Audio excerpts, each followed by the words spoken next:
वृंदावन विहारी लाल की जय। राधा रानी की जय श्री गुरुदेव भगवान की जय। श्री राधे राधे। भक्ति प्रश्नोत्तरी कार्यक्रम प्रारंभ किया जा रहा है। आइए हम भक्ति संबंधित प्रश्नों को श्रवण करें। श्री राधे राधे गुरु जी, आपके श्री चरणों में कोटि कोटि दंडवत प्रणाम। प्रश्न है, गुरुदेव, मैं पिछले 30 वर्षों से भगवान शिव के व्रत रखकर उनकी पूजा अर्चना कर रहा हूँ। मेरी दीक्षा अभी नहीं हुई है। आपकी प्रेरणा अनुसार पिछले 1 वर्ष से रामचरितमानस का पाठ अर्थ सहित कर रहा हूँ। मैंने रामचरितमानस को 2 बार पूरा कर लिया है, अब तीसरी बार शुरू किया है। इसके बाद शिव पुराण पढ़ने की इच्छा है, कृपया मार्गदर्शन करें, क्या करूं?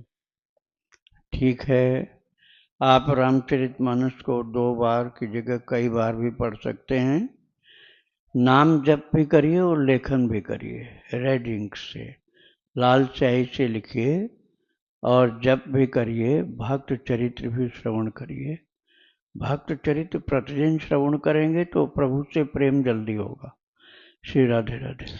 इनका दूसरा प्रश्न है, गुरुदेव, ब्रह्म मुहूर्त में कुछ देर शिव नाम का जाप और फिर सीताराम, राधेश्याम जो मेरे मन में आए उनके नाम का उपांशु जाप करता हूँ। गुरुदेव, आप कहते हैं कि भक्तों को अनन्य भक्ति करनी चाहिए, तो क्या मुझसे किसी भगवान के प्रति अपराध तो नहीं हो रहा है? नहीं, अपराध नहीं हो रहा है। आप भक्त चरितावली जरूर श्रवण करिए, तब ठीक ठीक रास्ता आपका चलता रहेगा। श्री राधे। सुनीता जी हैं मुंबई से, इनका प्रश्न है, गुरु जी, भीष्मक पंचक व्रत कैसे करते हैं? मैंने कभी किया नहीं है। यह व्रत इस बार करने की इच्छा है। इसकी क्या विधि है और इस व्रत को करने के क्या नियम है, कैसे किया जाता है और क्या खा सकते हैं इसमें, कृपया बताएं। केवल एकादशी व्रत करो।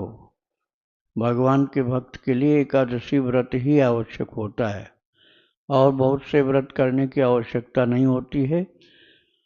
उसमें मुख्यता होती है भगवान से प्रेम करने की, नाम जप करने की।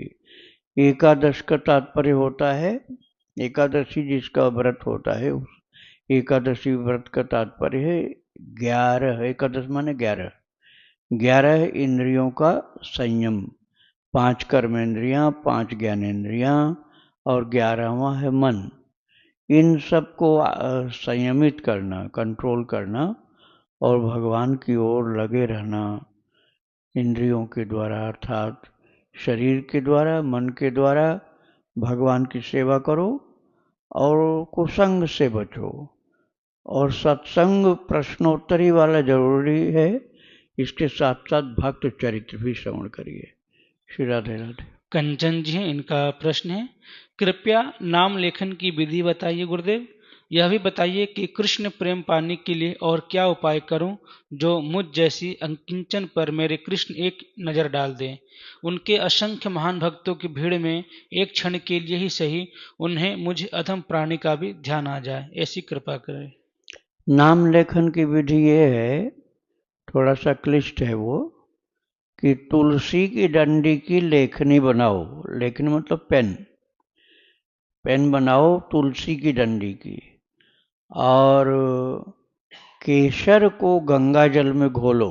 केसर को, शुद्ध केसर गंगा जल में घोलकर एक पात्र में रखो, कांच के पात्र में, और वो तुलसी की डंडी की लेखनी से डुबा डुबा करके लिखो। लेकिन इतना सब नहीं बनता है तो सरल उपाय है कि लाल स्याही से लिखो। लिखते समय किसी से बात मत करो। लिखते समय जो आप लिख रहे हो केवल वही बोलो। और आप चाहो तो भक्त चरितावली सुन सकते हो, लेकिन उस समय सुनने में मन लगाना। लिखने में धीमी स्पीड रखना, बहुत धीरे धीरे लिखना, तो दोनों काम हो जाएगा, लेखन भी और श्रवण भी। श्री राधे राधे।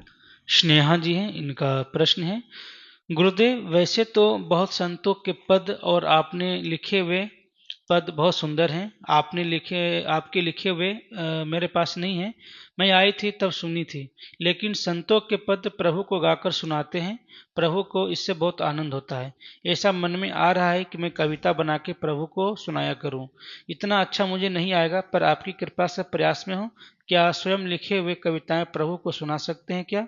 प्रभु को इससे प्रसन्नता होगी गुरुदेव? हाँ, बिल्कुल सुना सकते हैं। जितने संतों ने लिखा है वो अपना लिखा ही तो सुनाते थे पहले, और बाद में जब उनका शरीर नहीं रहा तो उनके अनुयायियों ने, उनके भक्तों ने, उनके शिष्यों ने उन्हीं पदों को गाना शुरू कर दिया जो उनके गुरुदेव ने लिखा था, गाते थे गुरुदेव। इस तरह से ही भाव के अनुसार, एक तो भाव के अनुसार भी होना चाहिए, दूसरी बात कविता और पद जो है उसकी रचना भी सही होनी चाहिए। श्री राधे राधे। मीरा जी हैं राजस्थान से, इनका प्रश्न है, गुरुदेव भजन क्या है? भजन के क्या स्टेज होते हैं? भजन शब्द जो है वो वास्तव में संस्कृत का शब्द है। बना है वो कैसे? भज सेवायाम धातु इति भजना। भज नाम का एक संस्कृत में धातु बोलते हैं, उसको इंग्लिश में वर्ब बोलते हैं, क्रिया। क्रिया हिंदी में क्रिया बोलते हैं। तो जो भज का मतलब होता है सेवा। भज शब्द का क्या अर्थ है? सेवा। भजन का मतलब हुआ सेवा। अब भजन के अनेक रूप हैं। भगवान की सेवा आप करें तो भजन ही है वो। उसी में से एक अंग है नाम जप करना, दीक्षा मंत्र का जप करना। ये सेवा में से ही एक अंग है। यह है वाणी के द्वारा किया हुआ। वाणी के द्वारा जो सेवा की जाती है वो नाम जप है, भगवान की लीला गायन है, पद गायन है, मंत्र जप है। ये वाणी वाली सेवा है। अब आप शरीर से यदि आप करें, जैसे आपने भगवान के मंदिर में पोछा लगाया, झाड़ू लगाया, ये भी भजन है। ये भी भजन है। भगवान के लिए भोग बनाना, तुलसी उतारना, पुष्प ले आना, उनकी माला बना के पहनाना, और ठाकुर जी की आरती करना, पूजा करना, भजन उनको सुनाना, उनके झाड़ू लगा करके सफाई करना, भक्तों के लिए इंतजाम करना, ठीक प्रकार से गलीचा दरी जो है उसको झाड़ करके, बुहार करके उसको बिछाना, ये सब भजन में ही आता है। बस वो लक्ष्य है कि हमारे भगवान को सुख मिले। भगवान की गायों की सेवा करना, भगवान की जो चीज है उस सब को ठीक ठाक रखना, अच्छे ढंग से भाव से, वो सब सेवा में। पुस्तकों को भगवान को पढ़ के सुनाना, उनके भक्तों का चरित्र सुनाना, ये भी भजन है। जिसके द्वारा भगवान की सेवा आपको समझ में आ रही है और प्रभु की तरफ मन भी लग रहा है। मन शुरू में नहीं लगता है तब भी तन लगाओ, वाणी लगाओ, वाणी के द्वारा, तन के द्वारा, और बाद में मन भी लग जाता है। यही भजन है। श्री राधे राधे। बजरंग जी हैं करौली से, इनका प्रश्न है, गुरुदेव मेरे से एक बड़ा अपराध हो गया है। अभी 1 महीना पहले पितृपक्ष के दौरान अपने माता पिता की सदगति के लिए मैं वृंदावन धाम के ही एक आश्रम में कुछ सेवा राशि भेजा था। राशि जो है काफ़ी बड़ी मात्रा में थी। तो मैंने उस आश्रम में सेवा के लिए भेजा, लेकिन मुझे बाद में यह जानने की इच्छा हुई कि पता नहीं वह सेवा में लगा है या नहीं लगा है, और उस पैसे का फिर क्या हुआ। मैंने पहले तो बाहरी लोगों से पता किया जो आश्रम से जुड़े हुए थे, तो उन्होंने बताया कि मुझे पता नहीं। तो फिर मैंने जाकर के आश्रम में वहाँ के जो कर्मचारी हैं उनसे पता किया। उन्होंने कहा मुझे नहीं पता, यहाँ तो भंडारा होते रहते हैं, कब कौन करवा रहा मुझे पता नहीं। फिर मैंने डायरेक्ट गुरुदेव से ही पूछ लिया ऐसे ही, और इस बात से गुरुदेव नाराज हो गए, चूंकि भंडारा हुआ था, बाद में पता चला मुझे। और नाराजगी में गुरुदेव वह पूरे राशि फिर मुझे वापस कर दिए। अब मुझे अपराध सा मालूम हो रहा है, तो गुरुदेव क्या मेरा पूछना सही था या नहीं? क्या सेवा कर देने के बाद दोबारा उस सेवा की चर्चा करनी चाहिए या जानकारी लेनी चाहिए? और जो पैसा वापस कर दिए मुझे, तो अब मुझे उस पैसे का क्या करना चाहिए? हाँ, वो थोड़ा सा अविश्वास जैसा हो जाता है। जैसे आपने या तो खुद अपने हाथ से आकर करते, जहाँ भंडारा होना था अपने हाथ से आप परसते, दक्षिणा देते, सब्जी कटवाते और आटा मड़वाते, पूड़ी बनवाते अपने हाथ से। यदि आपको थोड़ी सी भी विश्वास में कमी है तो खुद अपने शरीर से लगना चाहिए। और यदि आप इतना नहीं कर सकते हो तो फिर विश्वास रखो, जहाँ पर दो, देने के पहले खूब पता कर लो। अब दे दिया उसके बाद फिर शंका नहीं करनी चाहिए, और शंका है तो फिर अपने हाथ से वहाँ सेवा करो जाकर। अब उसके बाद पूछने का मतलब कि आपको विश्वास नहीं है कि वहाँ पर सेवा में लगा कि नहीं, तो वो उचित नहीं होता है। पहले सोच विचार कर लो, और कुछ भी शंका है तो जाकर खुद उस सेवा में लगो, और नहीं लग पा रहे हो तो ये मान लो कि तुम्हारा पैसा सेवा में लग गया। फिर उसके बाद उसकी पड़ताल करना, जांच करना, इसका मतलब विश्वास में आपके कमी है। अब पैसा यदि वो वापस आ गया है तो अब वो महाराज जी ने नहीं लिया तो इसका मतलब नाराज हुए आपसे वो, तो पहले तो उन्हीं से प्रार्थना करो यदि वो ले लें तो ज़्यादा अच्छा है, उनकी नाराज़गी दूर हो जाएगी। और यदि वो नहीं लेते हैं, बिल्कुल नहीं लेते, मना कर देते हैं, तब आप किसी दूसरे आश्रम में जहाँ आपकी श्रद्धा हो वहाँ उसको लगा सकते हो। श्री राधे राधे। लेकिन जो अपराध गुरुदेव बन गया उसके लिए अब क्या कर सकते उसके हैं? लिए यही है कि उस पैसे को अपने काम में नहीं लेना, उस पैसे के द्वारा सेवा कार्य ही करना।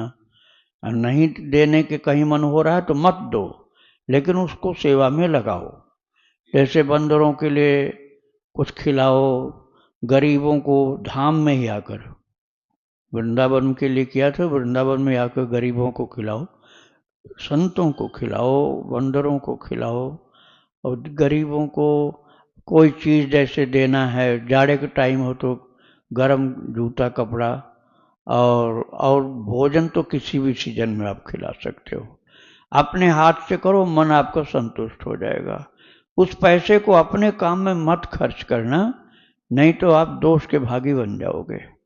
श्री राधे राधे।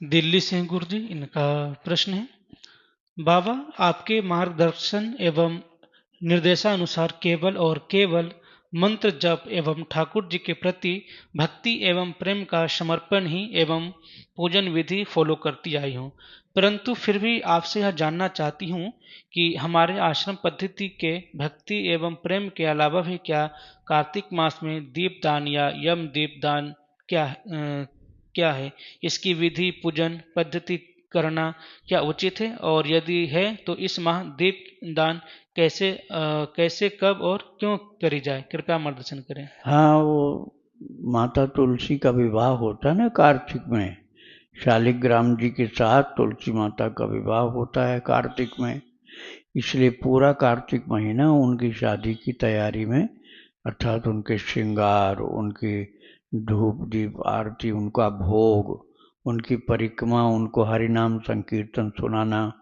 ये सब भगवान शालिग्राम के लिए भी होना चाहिए, तुलसी माता के लिए भी होना, तो ये पूरा उत्सव हो जाता है महीना। तो ये भगवान की प्रीति के लिए, तुलसी माता की प्रीति के लिए किया जाता है। भाव की मुख्यता होती है, पैसा बहुत खर्च करने का कोई आवश्यक प्रयोजन नहीं होता। पैसा चाहे कम खर्च हो लेकिन भाव अच्छा हो। अब किसी के पास भाव अच्छा है तो पैसा नहीं है मान लो, तो थोड़े पैसे में वही कार्य हो जाएगा। और यदि आपने पैसा खर्च किया केवल लोगों को दिखाने के लिए और भाव आपका नहीं है, तो फिर वो भक्ति के हिसाब से थोड़ा कमजोर रह गया कार्यक्रम आपका। बहुत भाव से करो, जो भगवान ने दिया उतना आप लगाओगे ही लगाओगे, तो प्रेम भगवान से हो, यही उद्देश्य होता है। श्री राधे राधे। गुरु जी, एक जिज्ञासा थी कि कई लोग ऐसा कहते हैं कि कार्तिक मास में शालिग्राम जी को तुलसी जी के पास नहीं रखना चाहिए, तुलसी दल नहीं चढ़ाना चाहिए, क्योंकि कार्तिक मास में ही उनका विवाह हुआ है, तो जब तक कार्तिक मास में विवाह न हो जाए तब तक उनको दूर रखना चाहिए। थोड़ा प्रकाश डालिए गुरुदेव इस पर। ऐसा बिल्कुल भी नहीं है। विवाह का हम उत्सव मनाते हैं, ऐसा नहीं कि पहली बार होने जा रहा है, पहली बार थोड़े होने जा रहा है, वो तो हर साल होता है। और विवाह हुआ था करोड़ों वर्ष पहले, करोड़ों वर्ष पहले हुआ था। उसको हम बार बार याद करने के लिए करते हैं। तुलसी माता शालिग्राम के पास ही रहती हैं। शालिग्राम का श्रृंगार, भोग, आरती, पूजा सब में तुलसी रहती हैं। उनका विवाह पहली बार नहीं हो रहा, पहले हो चुका, इसलिए भ्रम हटाओ मन से। श्री राधे राधे। रोहतक सिंह गुरुजी, इनका प्रश्न है, गुरुदेव मेरे भय, क्रोध और भ्रम के मूल स्तोत्र क्या हैं? कहाँ से ये सब उत्पन्न होते हैं?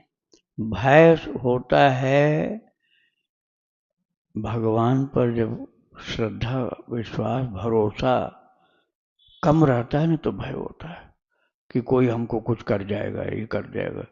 और जब विश्वास भगवान पर होगा, रक्षिष्यतीत विश्वास, प्रभु मेरी रक्षा करेंगे क्योंकि मैं उन्हीं का हूं, इसलिए वो मेरी रक्षा करेंगे, तो भय नहीं होगा। भय का मतलब विश्वास की कमी, सीधी बात, विश्वास की कमी तब भय होगा। दूसरी बात क्या थी? क्रोध और भ्रम। हाँ, क्रोध होता है अहंकार के कारण, ज्यादा क्रोध अहंकार के कारण होता है कि मैं भी कुछ हूं, मेरी बात नहीं मानते हैं लोग, बस क्रोध आ गया। और अपने को छोटा मानो तब क्रोध नहीं आएगा, अपने को ज्यादा मानते हैं घमंड होने के कारण, तो तब क्रोध आता है।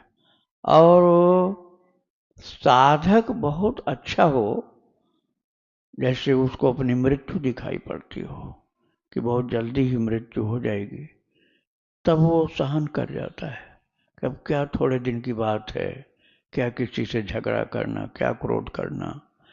तो अपने को तो अमर माने बैठे हैं कि हम कभी मरेंगे नहीं, और सबको अपने से छोटा मानते हैं, तो गुस्सा पल पल में आता रहता है।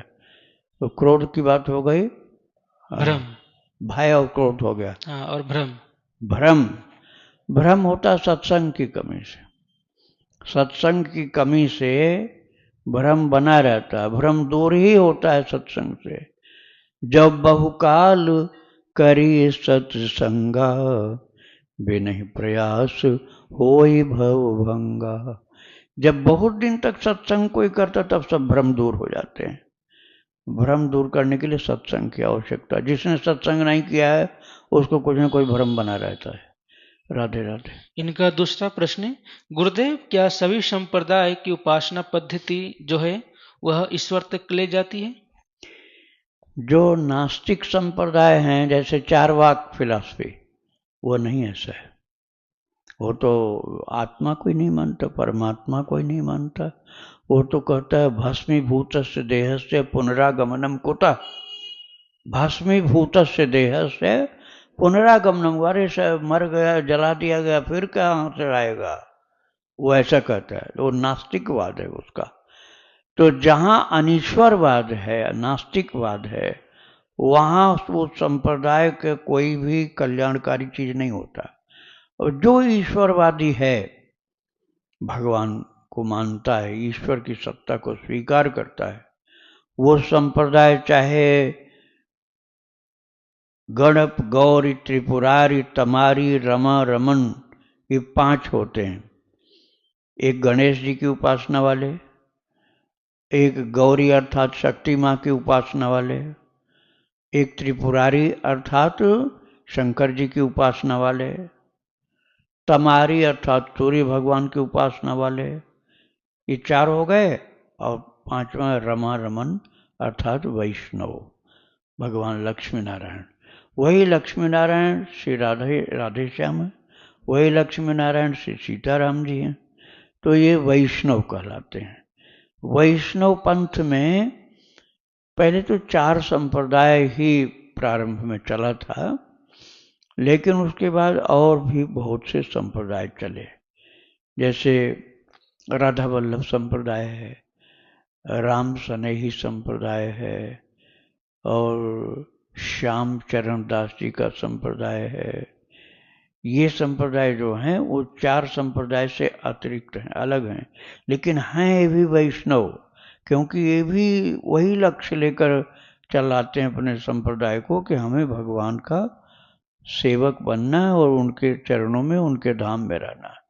तो ये सभी संप्रदाय जो हैं ये ठाकुर जी की प्राप्ति कराते हैं और भगवत धाम की प्राप्ति कराते हैं, मोक्ष देते हैं, भक्ति देते हैं। श्री राधे राधे। इनका अगला प्रश्न है, गुरुदेव क्या सचमुच नर्क होता है? और अगर नर्क है तो ठाकुर जी जिनको पतित पावन भी कहते हैं, तो पतितों को फिर वहां क्यों भेजते हैं? उनका कल्याण क्यों नहीं करते? वो तो करुणा वरुणालय है, पतित पावन है। वो पतित कहता हम तुमको मानते ही नहीं, जब मानते ही नहीं तो जाओ तुम अपने मन से करो। अब जब पतित कहता है प्रभु मुझसे बड़ी गलती हुई, अब सुधार हुआ है मन का, अब बुद्धि ठीक हुई है, अब उन गलतियों के लिए मैं आपके चरणों में पड़ गया हूँ, प्रायश्चित कर रहा हूँ, मुझे उबार लीजिए, तो भगवान उन पतित पावन बन जाते हैं।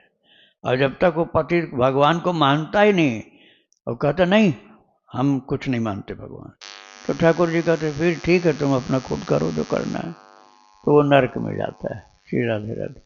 गुरुदेव संसार में इतनी बुराई क्यों है? ये जिस चीज पदार्थ से जो बना है होता है ना, वह उसमें होता ही होता है, उसको बोलते हैं कारण। जैसे घड़ा है, अब घड़े का कारण क्या है? मिट्टी। कार्य हो गया, कार्य मतलब उसका बाद का रूप, वो क्या है? घड़ा। अब दूसरा देखने वाला कहेगा बड़ा अच्छा घड़ा, मेटल मान लो गोल्ड है, अब गोल्ड की बहुत सुंदर सुंदर चीजें बनी हैं, लेकिन उसको सबको गला दो तो गोल्ड ही तो बचेगा। ऐसे घड़े कितने अच्छे कारीगरी से हों, सब फोड़ डालो तो क्या हो? मिट्टी बचेगी। ऐसे ही मायाकृत संसार है, सत रज तम, इन तीन प्रकार की चीजों से बना हुआ है, तो उसमें तमोगुण भी रहेगा, क्योंकि तीन चीज से ही बना है, तीन चीज से ही बना है संसार, सतोगुण रजोगुण तमोगुण, तो तमोगुण भी रहेगा उसमें। अब मिक्सअप हो गया ना, मान लो वो मिक्सअप कर दिया, अलग अलग चीज तो बना दी गई, बड़ी आलिशान चीजें, लेकिन यदि वो सब मिक्स हो जाए तो उसमें सतोगुण भी रहेगा, रजोगुण भी रहेगा, तमोगुण भी रहेगा। तो जिसने उसमें से जो सेलेक्ट किया उसका संसार वैसा हो गया। अब जिसने उसमें से तमोगुण को सेलेक्ट किया तो उसका संसार हो गया मार काट का, आतंकवाद का, उग्रवाद का, और हर प्रकार की निर्दयता, बेईमानी, काम क्रोध लोभ से भरपूर तमोगुण वाला संसार हो गया। अब रजोगुण वाले तो ठाट बाट जिंदगी भर ऐश्वर्य धन इकट्ठा करते रहो, ये सब हुआ। और जिसने उस संसार में से सतोगुण कलेक्ट किया वो महान बन जाता है, भक्त बन जाता है, परोपकारी बन जाता है, सद्गुणों का भंडार बन जाता है। वो चाहे जिस क्षेत्र में रहे उसके द्वारा सबको सुख मिलता है, सबका हित होता है, भला होता है, तो लगता है कि भैया ये संसार में रहते हुए भी संसार से ऊपर हैं, क्योंकि उन्होंने अच्छी चीजों को कलेक्ट कर लिया, बुराइयों को छोड़ दिया।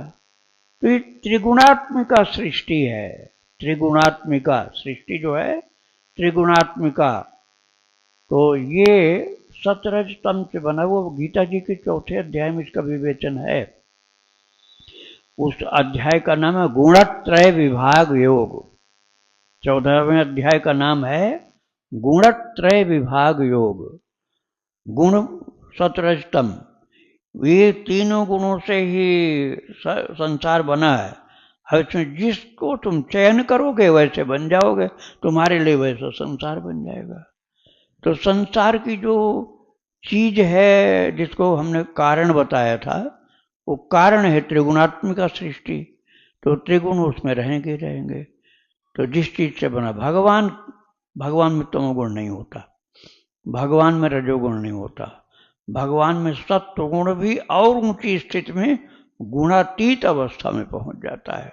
गुणातीत प्रभु अंतर्यामी, गुणातीत हैं वो, त्रिगुणों से परे हैं, और अंतर्यामी परम कृपालु, परम सुहृद, भोक्तारम यज्ञ तपसाम, सर्वलोक महेश्वरम, भगवान ही सबके सुहृद हैं, सबसे बड़े हितैषी हैं, तो वो सब गुणों से ऊपर हैं, सब गुणों से नीचे हैं।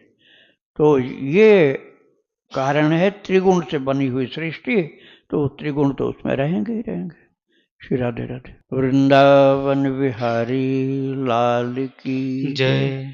राधा रानी की जय। श्री गुरुदेव भगवान की जय। श्री राधे राधे।